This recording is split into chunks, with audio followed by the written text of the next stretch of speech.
don't want it to be called ADHD for a start. That'll open up a whole nother conversation. But remove the shame. Identify as having ADHD and be proud of it, and then flip that back to saying, welcome to the superhero club. Yeah.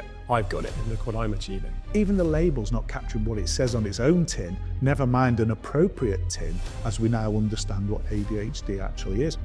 And then he said the magic line of, it's as inheritable as height. There was part of us that said, okay, we're professional cops here. If we go out there and say, if you've got a mental health issue, you are going to end up in prison, is that going to be the wrong message? Are the media going to get hold of that and wrap it around the wrong way and actually say there's these two cops who've gone maverick?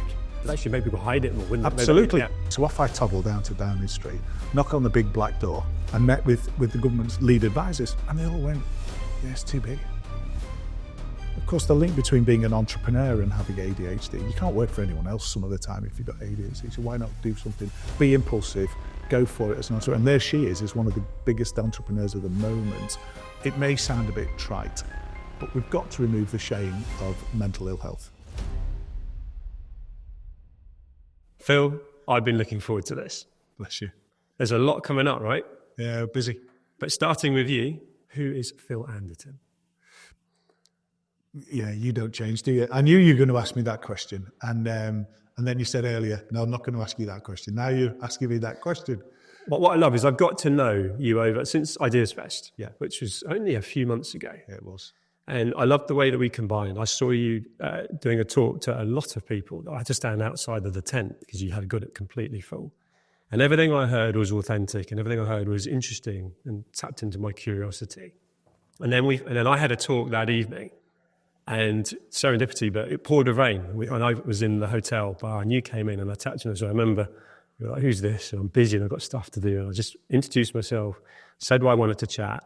That's brought us up to here. And I've got to know a Phil that I really like and knows mission-led and so on. But there's so much I don't know, which is why I've been looking forward to this conversation. And so that's why I've asked you, who is Phil Anderton? So I guess Phil Anderton is a lad from the world, left school to join the police really early in life and finds himself now as CEO of a large organisation providing services for people with ADHD. And there's a journey of 40 odd years there through a policing career into management consulting skills and then starting this business up. And who I am now is obviously a very, very different person to who I set out to be when I left school and left home. And who I am now is somebody trying to make a difference, I suppose. I can tell, and full of purpose. And that purpose has, again, probably changed all the way through. But I feel like there's a purpose that's always been trying to help people. Because, again, going into the police, was that part of why you went into police? Was it to try and make a difference and help people? I think anybody who goes into the services as such, without being in the armed forces, you know, that's a different mission, isn't it? But going into the police, the ambulance service, the fire service, it is to put something into society. I'm not going to lie, I was attracted by big cars, flashy blue lights and all of the jazz that comes with that. But policing is about helping people and it is about trying to do right by people and fight injustice. And I think that's what I became, was somebody who will not accept injustice and try and do something about it. And I guess that's what defines me now.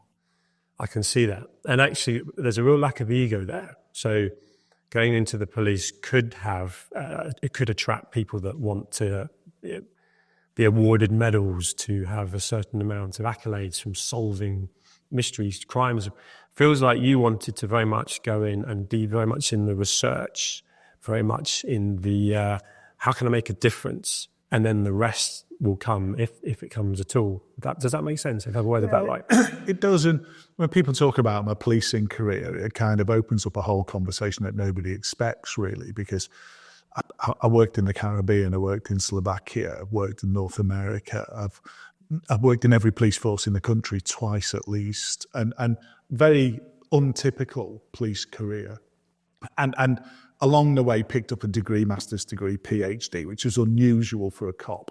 And there was nothing there was nothing normal about my police career whatsoever. And when I look back now, that was actually the foundation stone for who I've become and what I'm doing now.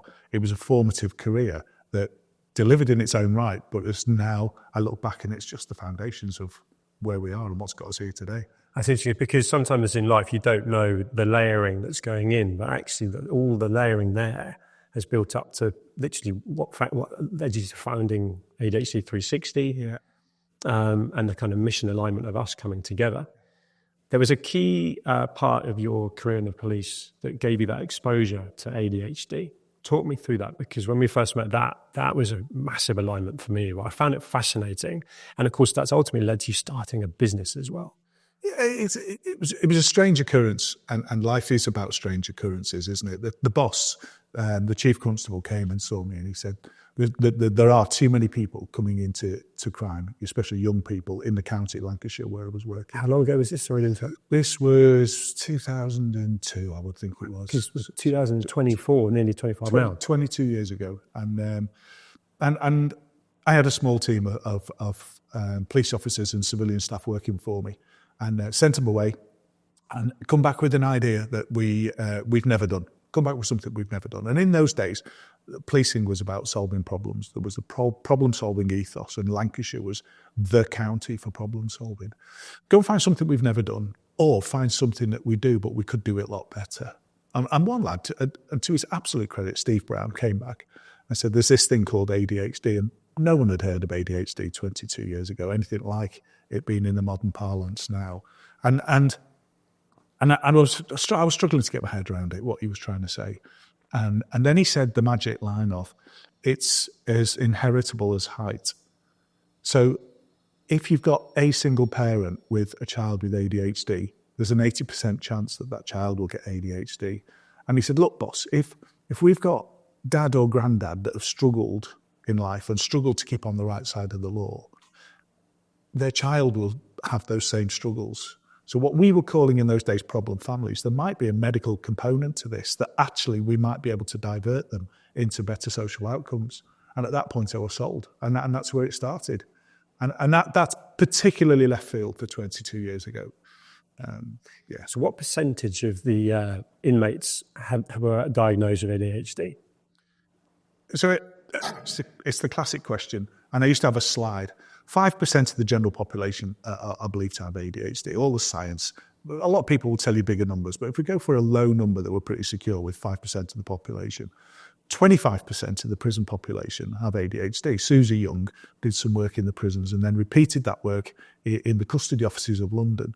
So that 25%, you're 5 times more likely. And you just think, there's something in this, though that number itself just resonates. And when I put up a slide, 5/25, that's the injustice. That's what we have to change. Yeah. And that's where we started to work with it all those years ago. Because what I found fascinating, and right now in this conversation, is that if you've got 25% of inmates that have got ADHD, and we're in a crisis where the system can't cope with that. Yeah. And going back to 2002, it was the same, let alone now.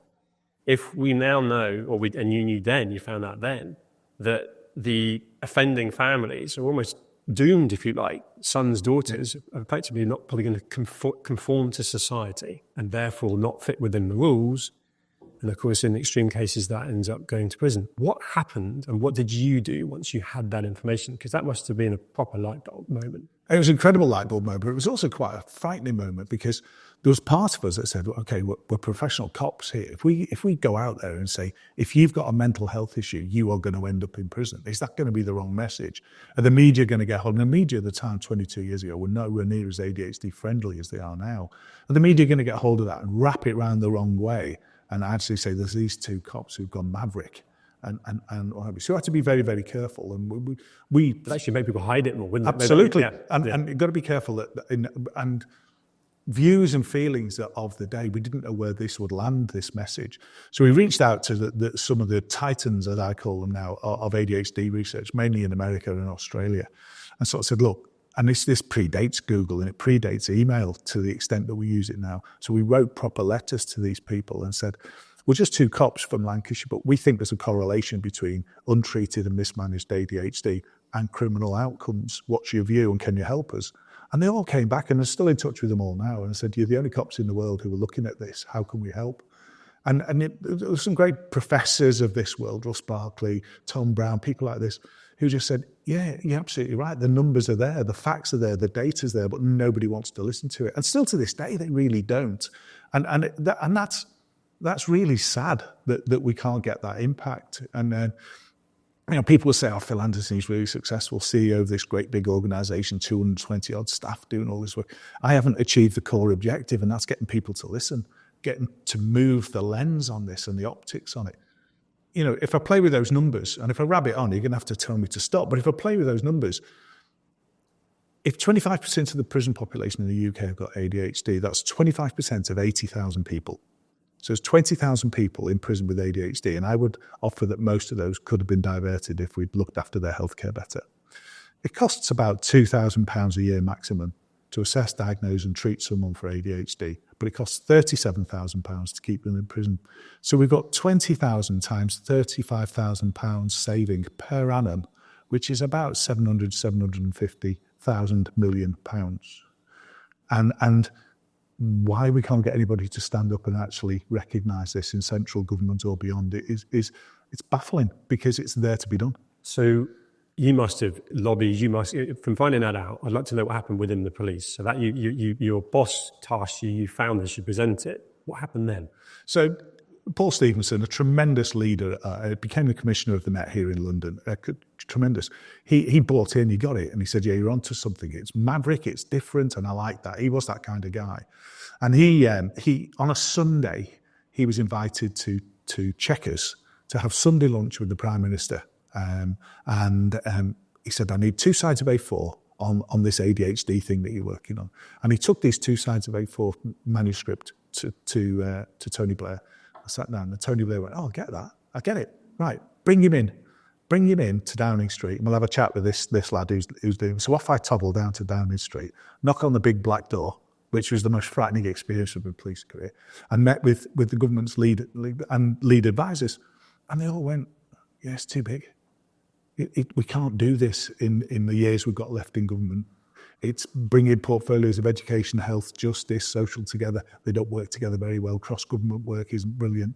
And it's not going to happen, Phil. And it didn't happen. And so we carried on lobbying NHS. Can you do more to help us fight crime? Well, we're struggling to fight ill health. If you budget for it, we might be able to do it. And then you get back to that whole argument of government money and where does it go? And we had some mediocre results. We raised the profile, we raised awareness. I wrote books, published papers, delivered lectures, but didn't get to boil the ocean I was out to actually deliver. And then we fast forward to now, and here we are doing this. And, this is part of continuing that journey. Never stopped, never will, because there's a difference to make. That's where I think we've ultimately combined. Yeah. That's the part of Phil that I've got to know, and that's what's led to us wanting to do this and bring a tribe of people and actually more awareness, more impact, and force change. Because 22 years ago, you identified something that still hasn't actually been given the opportunity to be implemented to educate, medicate, and solve a crisis. Yeah. Is that also why you founded ADHD 316? I want to know the journey of that, because from being a copper to then ultimately retiring from that, but clearly never wanting to retire, but to start your own business as an entrepreneur is not easy. But do you think it's the passion and the mission that fires you that's allowed you to build such a big setup now? I don't think I thought it through. Probably a strength. Yeah, I was offered, as a management consultant, I was offered the chance to go into the NHS and spend 2 years in NHS ADHD clinics, improving their efficiency and their effectiveness. The premise being that if they saw more people, there'd be more people having better social outcomes. And I was lobbying for that, and then I got the backing to go and do it for 2 years. And I was looking for excellence. I was looking for excellence that we could copy, repeat, and place elsewhere, but never found it really. Found a lot of mediocrity. Never found the perfect service. So by then I was a PhD. I was used to research and used to publishing. So I published a paper on what excellence could look like in an ADHD clinic, and to put a statement out there that we didn't have it, and I would argue in many services we still don't, and make that statement that we can be better and we can improve social outcomes if we are better. And at the end of publishing that paper, my 2 years of that piece of work, that assignment came to an end, and I just thought, now's my chance. I've got such a depth of knowledge now, I could do something with it. I'd written and published what does excellence look like? Just do it. So I grabbed two clinicians who I really, really respect. One was an expert in the pharmacology of ADHD. The other had been on the panel that wrote the guidelines, the national guidelines for ADHD. Brought them both together and said, let's do it. We've had wine, we've had dinner, we've moaned about how bad it is. Let's just do it. Let's give up our extremely well-paid jobs. Let's take that risk. Let's jump off the cliff and let's do it. And that's what we did. And the three of us started it. 6 years ago next week, we started ADHD 360. We thought we'd see 20 or 30 patients a month, and that would make a difference. We would deliver a service of a quality that hadn't been seen before, and that would get us somewhere. And satisfy that inner demon to do something properly and make that difference in that world. Last month, ADHD 360 assessed 1,572 new patients, which is more than NHS England put together collectively as a single clinic. That's brilliant. And we're starting to make that difference. And now we're on the next phase of the journey, really. You know, we've got the big clinic, we've got 230 odd staff, whatever the number is, and that's harmonious and working. So now's chapter 2 of the ADHD, if not chapter 10 of the ADHD journey. So fast forwarding X amount of years, 10 years, from where you thought you'd be to where you are now to where you want to be. Yeah. Where would you? What's your sort of North Star as the business, if you like, and the mission you want to achieve? I think there's a number of things in there. One is, it may sound a bit trite, but we've got to remove the shame of mental ill health. We've got to actually have people as, you know, the lad that goes to school with his arm in a plastic cast saying, I've broken my arm, and everyone's going, oh, brilliant, great. That lad should be able to go to school and say, I've got ADHD and I've had treatment for it and it's changed my life, without shame, without people looking at you differently, without casting a cloud over somebody. And at the same time, people thinking they understand something like ADHD, but actually they really don't. And improving how the education. Joe Bloggs in the street understands it. Not just educating clinicians and educating teachers, but actually that people actually understand it over the dinner table. You know, if you look at the work that's been done fantastically, I think, in the menopause, you've actually got men understanding and championing the menopause now. I want to follow that track. I want ADHD to be, I don't want it to be called ADHD for a start. That'll open up a whole nother conversation. But remove the shame. And I listened to a speaker in America a couple of weeks ago who said that's his mission, remove the shame. I thought, I can sign up to that. That's brilliant. So what I love as well is when you brought ADHD 360 up to date and mentioned those numbers, you didn't mention any numbers or stats that you want to achieve in the next 10 years. It's a mission. Yeah. It's a change of mindset. And I think that's really interesting when you bring up the whole how people have been made to feel over the years. And that's a really good analogy with a broken arm.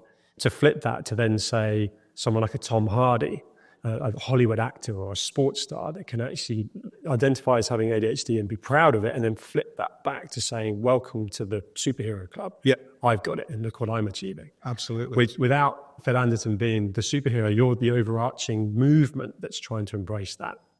And I think, how do you build that culture? Because one of the things that I've picked up on, and you just mentioned yourself, ADHD, D is disorder. Yeah. You know, it was obviously named years ago when other names have long been sort of defunct. Does the name need to change? The labeling, if you like. It's horrendously out of date, and it's terribly inappropriate as well. Every patient we have in clinic sets 3 goals that they want to achieve through their treatment. And if you think that ADHD is about inattention, impulsivity, and hyperactivity, according to the manual, never once in 33,000 patients have we had patients who've listed inattention, hyperactivity, and impulsivity as their goals for treatment. What they want to do is sort their life out, whatever that means to them. And they can tell you verbatim what they need to change. Save my marriage, save my job, get the academic qualifications I deserve because I'm not reaching my potential. Have friends, be happy. These are common goals of people in treatment. So if the name isn't reflecting what people are actually experiencing, the name has to be wrong. And there was a speaker in America. I've been over in the States for 2 weeks. Go every year to learn more and mix with these titans who are now from those letters of 22 years ago, still mixing with these people and enjoying the learning from them and being with them and great people to feed off. And as you sort of in that environment, one of the speakers that I knocked about with, he said, well, what does DEAF stand for?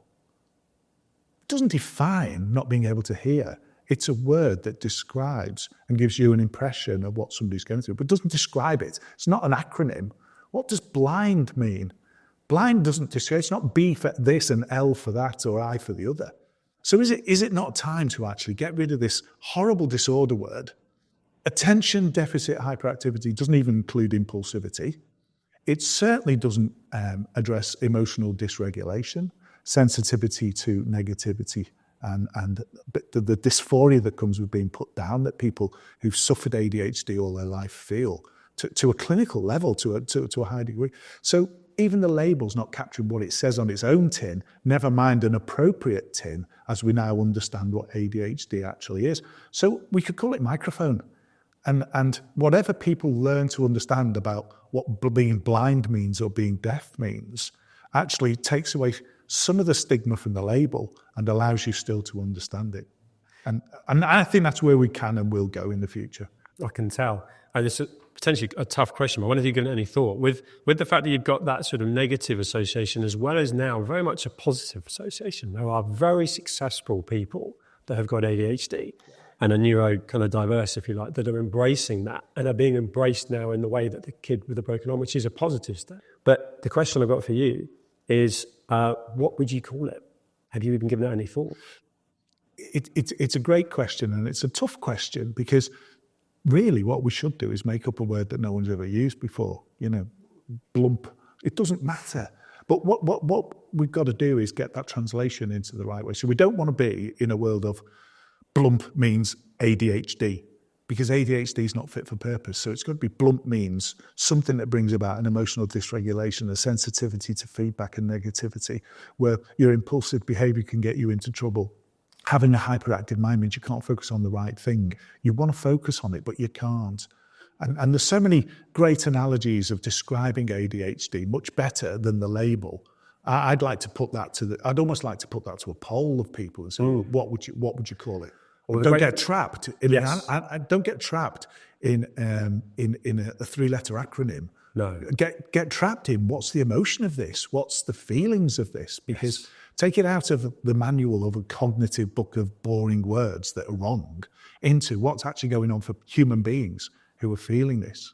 What I'm looking forward to, you mentioned sort of almost a panel, if you like. We've got some incredible people that we've asked to come and film with us and have conversations. And so we're going to get an amazing perspective from people from a lived experience point of view, from a professor, doctor point of view, to feed into this. So kind of episode 1 for us now. Yeah. Let's fast forward X amount of time and we should almost do this again and see where that panel, and let's see if we can then build a tribe that forces change. Yeah.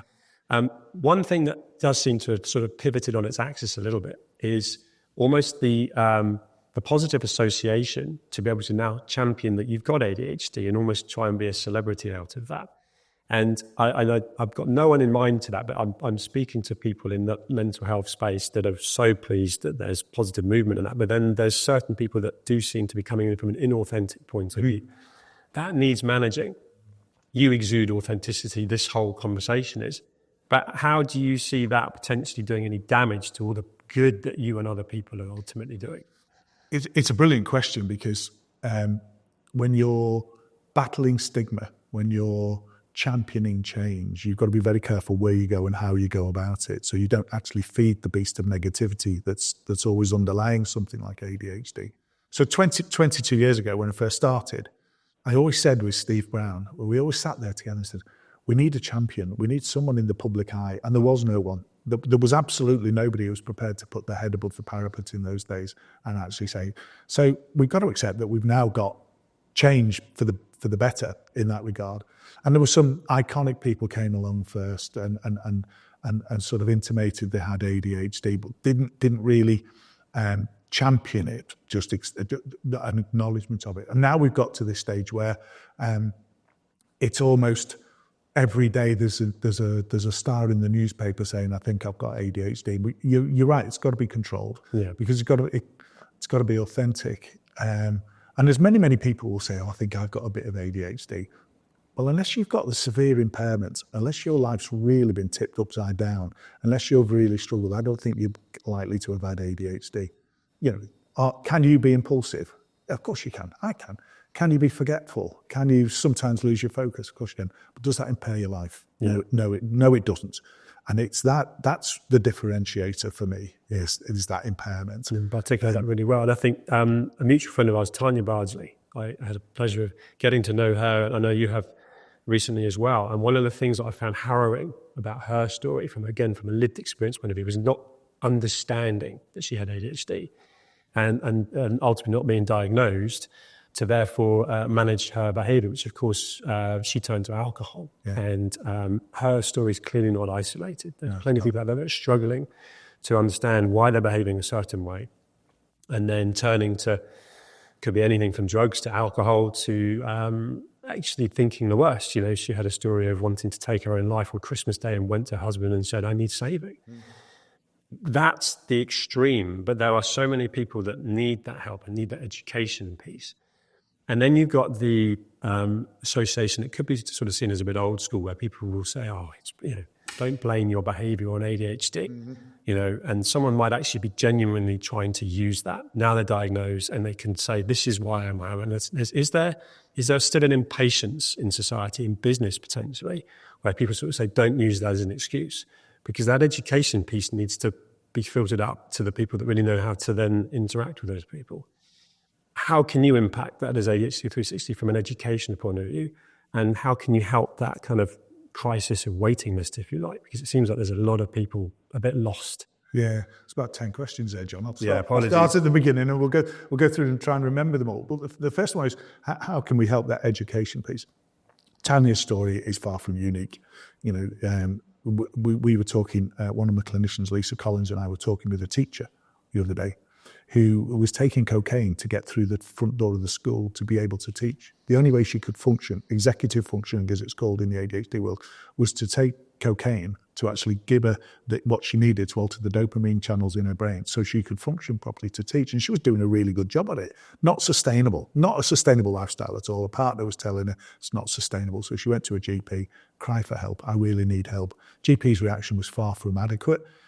Turn to us, and we've sorted that out. And we sorted out in about 10 weeks, where she's now on medication for her ADHD, so she doesn't need the substances that she was using. She's gone and got a different teaching job, sorted her life out, and everything's done. That's incredibly common. It's not, ADHD is not about a boy throwing a stool at a teacher in a classroom. It's pervasive in a lot of people's lives. It doesn't respect gender. It doesn't respect age. Our oldest patient presented at clinic at the age of 80, and he's gone through all his life not knowing who he was, not understanding why he had these challenges. So the first thing we can give any person is validation. And when I hear and read in our patient reviews, I feel validated for the first time. I felt listened to for the first time. I just think we're doing our job. That's my fulfillment right there. Absolutely. And they're out there doing their job. And that's the most amazing feeling for me as the CEO of this organisation, is reading that and hearing that from patients. Now, if we can push that feeling uphill, that's what you've got to do for people. We need GPs, we need the health minister, we need the prime minister actually hearing this message very differently to how they've heard it and how it's been delivered in the past. So we can actually make that difference. So you talk about waiting lists. Waiting lists in this country are absolutely horrendous. And there's many, many different reasons. And it's easy to say the NHS are making this mistake, that mistake. Well, let's just empathise with them for a second. It was only in about 2015 that the International Manual for ADHD recognised you could have ADHD as an adult. We all knew it, but the manual was saying you couldn't. So no service had ever been commissioned for adults in the UK or in the world for adults with ADHD. So when he got to the age of 16, it was meant to disappear. Utter nonsense, claptrap. And it didn't, but the services stopped, so the medication stopped. So people just went into life and failed again and failed again. And all of those stories that we're talking about just kept on happening. And now that we've got not just an awareness in the manuals, the diagnostic manuals, we've now got an awareness in society. We're in a huge generational catch-up. It's massive, this catch-up. And a lot of, when we're diagnosing kids, parents are saying, I've answered every question you've asked my child. I've answered it for me at that age, and I think you need to talk to me.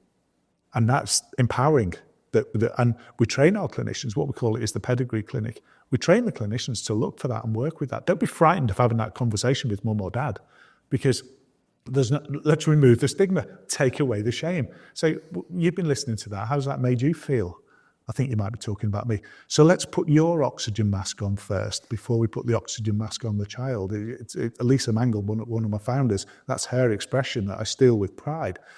And let's get the family sorted. And so waiting lists, it's inevitable because we're just in this catch-up and nobody's giving it the funding. And whilst we've got some inefficient and ineffective services, we're never going to get anywhere near. And one of the things we've tried to do is to be efficient and effective so we can get to that scale that we're at and really be part of a solution, not part of a problem. So let's bring that back to ADHD 360 and yourself. So what would supercharge the opportunity for you to achieve the mission you want? Is it funding? Is it bringing in the right people to help you scale? What's the key ingredients that you need there? The nation needs to fund this, and the nation needs to stop seeing this as a cost, because it's actually a saving. You know, I gave you the numbers for the prison one. That's easy. That's a no-brainer. But the teacher that no longer can teach, someone else has got to be trained. I'm thinking about the workforce. Absolutely. When people are struggling with their focus and so on, that would be brought in as a performance enhancement. There's a great story of one of our early patients who was a delivery driver for one of the parcel delivery services, and her ADHD was untreated. Her job was to turn up in the morning, plan your route yourself, collect the packages you're delivering on that route, and deliver the right package to the right house at the right time. It was never going to happen for this lass with their ADHD. She was delivering something like 12 and 17 packages a day, and she was paid per drop.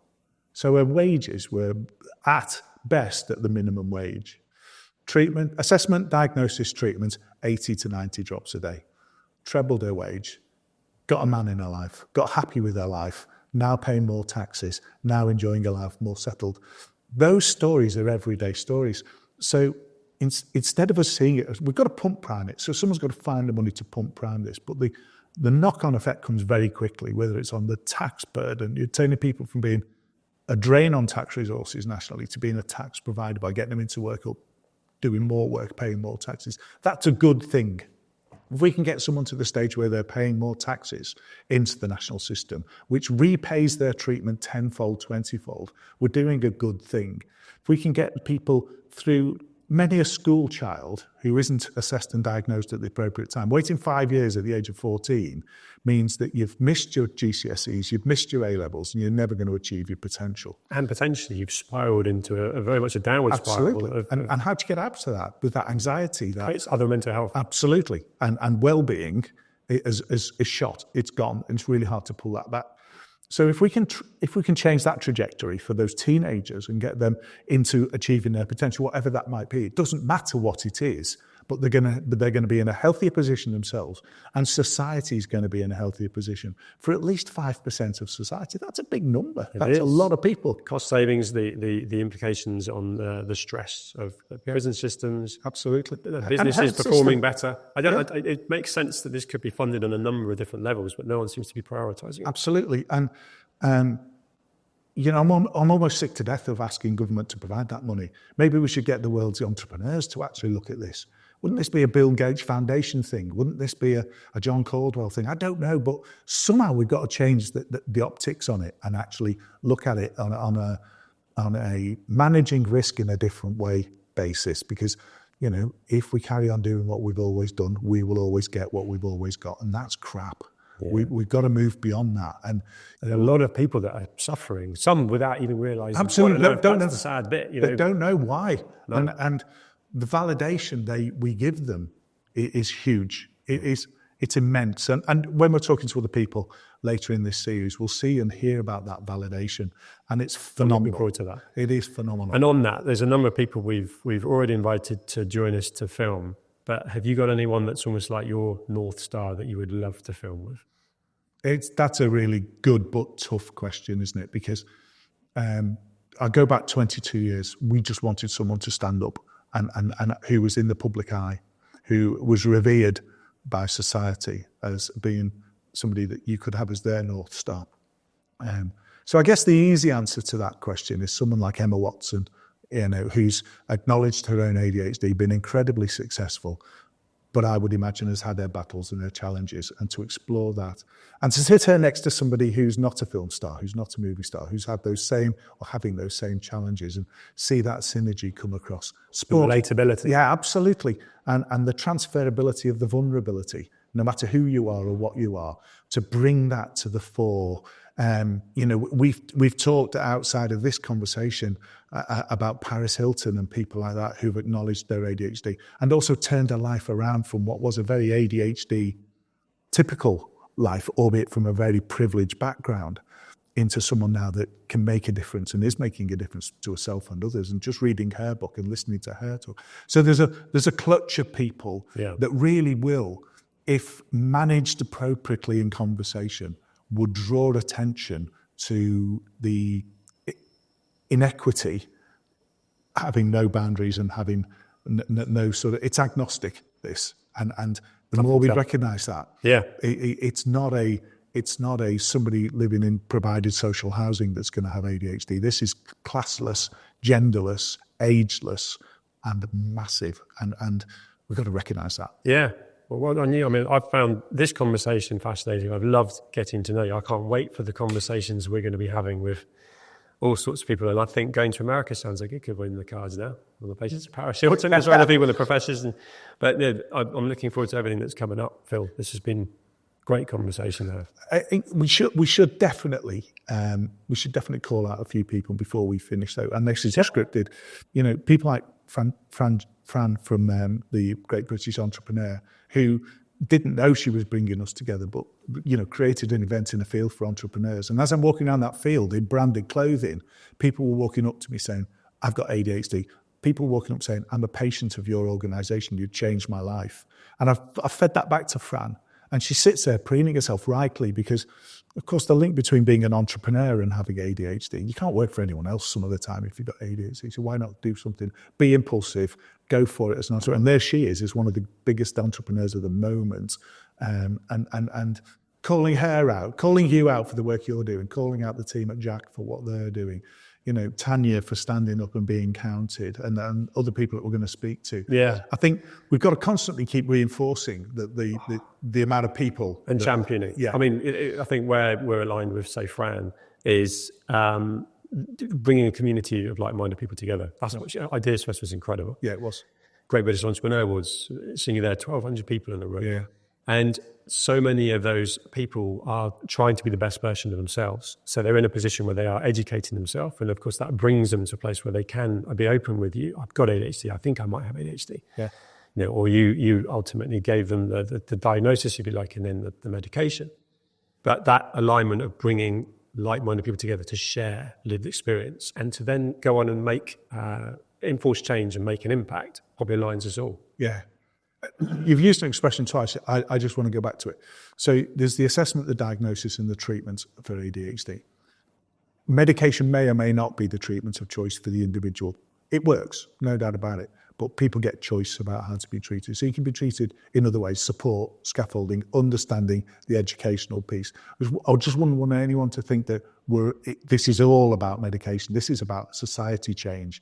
This is about a whole optics change to remove the shame and educate people. I get that. And there's a part of that is medical, but there's a part of that. Is there almost a key part of the education side of things is once someone has been diagnosed, they can understand and then know how to manage it rather than needing medication? Is that yeah, it's part of it. Absolutely. And, people used to say, I don't want to label my child. I don't want to give them a label. Well, whether it's Blump or it's whatever, if you tell them what's wrong with them, different is a better word, what's different, they can then understand it and work backwards and say, right, that's why I did that. That's why I did that.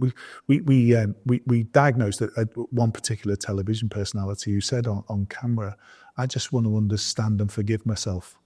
And that's powerful when somebody's actually saying, I need to know who I am so I can forgive myself.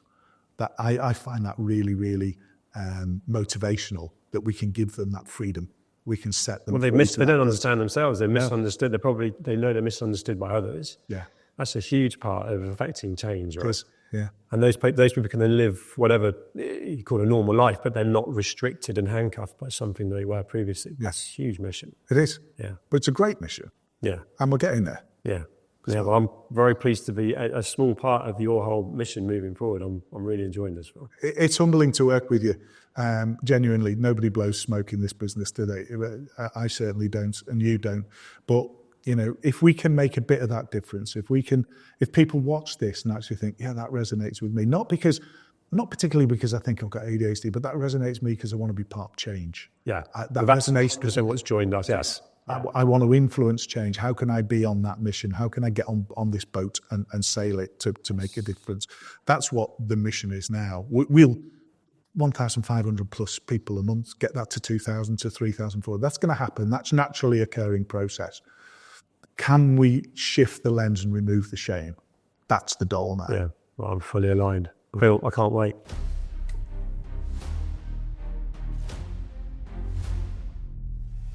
I guess that's why I'm such a great high masker. Like, nobody knows the internal hyperactivity that goes on in my brain. But from an evolutionary point of view, these things exist for a reason, otherwise evolution would have weeded them out. So probably a better and deeper question is, why do we have ADHD? Like, what is it for? I'll go to a business or even a school and I'll talk about my adventures or my expeditions. I'll touch on mental health, and all the questions that come at the end of those sessions always come about mental health. And when people have that realisation in a corporate setting and they're given permission to try things in a different way, it always lands. I haven't had it not land. And the amount of people that come up to me and go, oh, I never thought about it like that, I'm going to give it a go. Let's remove the stigma, take away the shame. So you've been listening to that. How's that made you feel? I think you might be talking about me. So let's put your oxygen mask on first.